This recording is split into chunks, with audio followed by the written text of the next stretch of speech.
Picture this: 1,500 massive ships, sitting ducks, trapped in a watery standoff with an invisible, deadly threat lurking right beneath the surface. Yeah, the global economy is literally stuck in a minefield. Welcome to This Explainer. Today, we're diving into a massive ticking clock mission to reopen the world's most critical maritime choke point, the Strait of Hormuz. We're going to break down the insane technical challenges of clearing these invisible threats from the water, and look at the international naval squad scrambling to get the global supply chain moving again. So let's get into it. Following a tentative ceasefire to pause the conflict between the US, Israel, and Iran, there's been this huge wave of political optimism. President Trump even came out and said, "Ships of the world, start your engines." Sounds great, right? Like the ultimate green light. You hear that and think, boom, the strait is instantly open for business, the crisis is averted, and we can all go home. Well, not so fast. Because as it turns out, navigating a sea laced with hidden explosives takes a bit more than just turning a key and hitting the gas. The political deal might look good on paper, but the physical reality out there on the water is basically a ticking time bomb. And that clock is ticking loud. Section 1, 1,500 ships trapped. These 1,500 sitting ducks aren't just a few lost boats. We're talking about the global supply chain completely frozen in place. This impacts everything from global energy prices to your winter heating bill, even the goods on your local grocery shelves. Hundreds of these are massive ocean-going vessels, including vital oil tankers, just stuck inside the Persian Gulf waiting to leave. To really wrap your head around this bottleneck, look at this number: 140. Before things escalated at the end of February, 140 commercial ships rolled through this narrow strait every single day. That steady pulse is what keeps the world supplied. Going from 140 ships a day down to an absolute standstill, that is exactly why the international pressure to fix this, like yesterday, is through the roof. Moving on to Section 2, clearing the invisible threat. So how exactly did the strait get locked down so tight in the first place? Well, Iran saturated the zone. They fired drones and missiles, and most terrifyingly, they laid a whole network of deadly invisible sea mines right across the primary shipping lanes. Because hugging those traditional lanes along the Iranian coast is way too dangerous right now, the US military had to scramble to carve out a temporary escape hatch. They've managed to open up a new southern pathway much closer to the coast of Oman. It creates a narrow, safer corridor so ships can kind of trickle out to the open ocean without plowing into the heaviest minefields. Section 3. Drones diffusing the danger. Look, you can't just sail into a minefield, cross your fingers, and hope for the best. Enter in a highly coordinated international coalition that honestly sounds like a sci-fi tactical squad.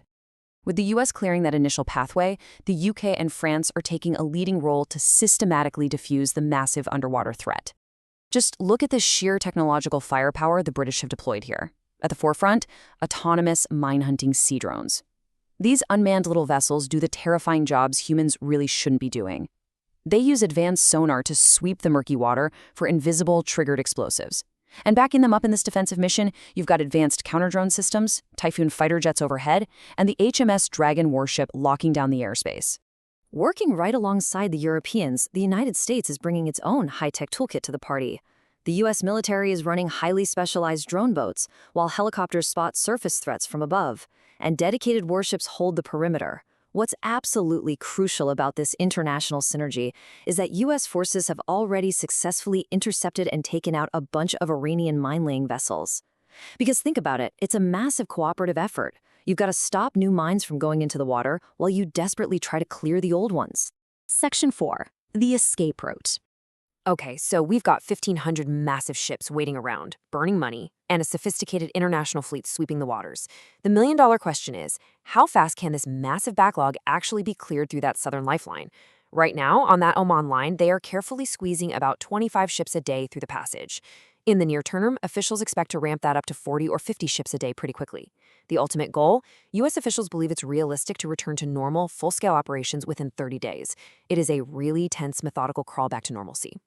But you got to pay close attention to the language the experts are using here. Look at this quote from Scott Savitz. He's a senior engineer at the Rand School of Public Policy who advises the US Navy. He says the goal of these demining efforts is to achieve an acceptable level of risk.